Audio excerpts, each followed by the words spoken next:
Finally, it seems as though Oklahoma has had its welcome to the SEC success story. This was a big one here.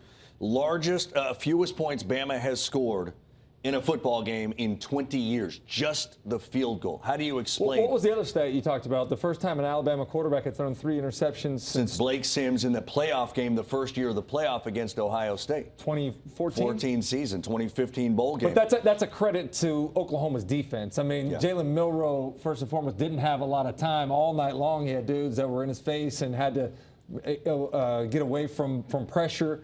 I thought also once Oklahoma had the lead, them playing from behind, having to throw the football way more than they probably wanted to, was not the recipe for Alabama's success. But certainly I thought Oklahoma took a page out of Vanderbilt's playbook, right? Possessed the football for almost 10 more minutes than what Alabama did. They were the more physical team, the same way that Vanderbilt was when they played Alabama, and they forced turnovers. They won the turnover margin +2 as Alabama turned it over 3 times. Well, I think they took a page out of Alabama's playbook in running the quarterback. And you think about what Joe John Finley did with Jackson Arnold, the quarterback.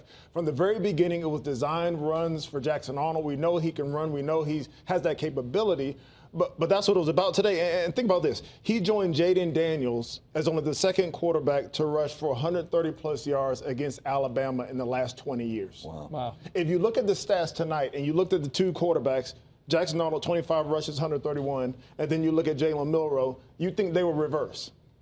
No question Arnold about averages it. over 5 yards a carry, Yeah. and so that was what drew the game out. That's what helped with the time of possession. That's what kind of had Alabama on their heels. And then I thought the play execution was great. Outside of a few plays here and there, them coupled with the defense, the offense and the defense work together. They've gotten used to when the mistakes compounding upon themselves, right? And to lose the football on their first offensive possession, or second one, I believe it was, they got down to the 35, lost the football there. Then the 4th down, the beautiful play call, poor execution, taking away essentially a touchdown. To be able to bounce back from that, that's not what this team has done this season. To be able to bounce back from what they've been through all season long. You know, last week in Gainesville, we talked about my alma mater having a cathartic win to kind of purge all those feelings. Tonight felt the same way in Norman, Oklahoma. And if we're going to give credit to Billy Napier for being able to rally his squad, we got to give Brent Venables a lot of credit for what he's done to keep his team together and on board. Another note on Alabama's loss here. This is their second loss this season against an unranked opponent. That had happened one time from 2008 to 2023. It's happened twice this season with Oklahoma and Vanderbilt. All right, so now we had to look back already on Ole Miss's season as though it's a lost cause. 3 losses, it's unlikely to get to the playoff. How do you look back at Alabama's season? Oh, look, I mean, they're sitting here, 9 wins. Look, if they beat Auburn. If they beat Auburn, I'm sorry. They can still get to 9. There's disappointment, yes. At the same time, this is Kalen DeBoer's first season there. I think what's disappointing about today, CD, is the way that they lost.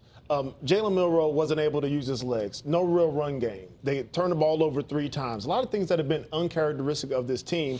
But I think the biggest thing is they've just been inconsistent this whole season. If I had to sum up their entire season, it would be inconsistency on offense as well as defense. Yeah, I think when you're evaluating the season, it depends on where you are in the season that you're looking at it, because there were some big-time disappointing moments and some really encouraging moments. In fact, I thought after the LSU game that Alabama was the team in the SEC that you probably wanted to play the least. They figured it out on offense. Defensively, they had gotten more stout. But as Kalen DeBoer talked about today, too many mistakes. Went out there, didn't catch the football, didn't execute plays on offense.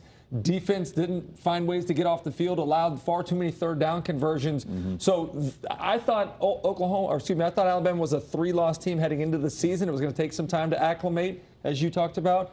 I think that's probably a fair kind of evaluation at this point. Even though on SEC Now on Friday, you each gave the Sooners a 10% chance of winning this football game and becoming bowl eligible. You did. The proof is right there. I just had to go up there and add a little 0 there, just to give some level of hope there to the Sooner Nation. That. I did not believe that.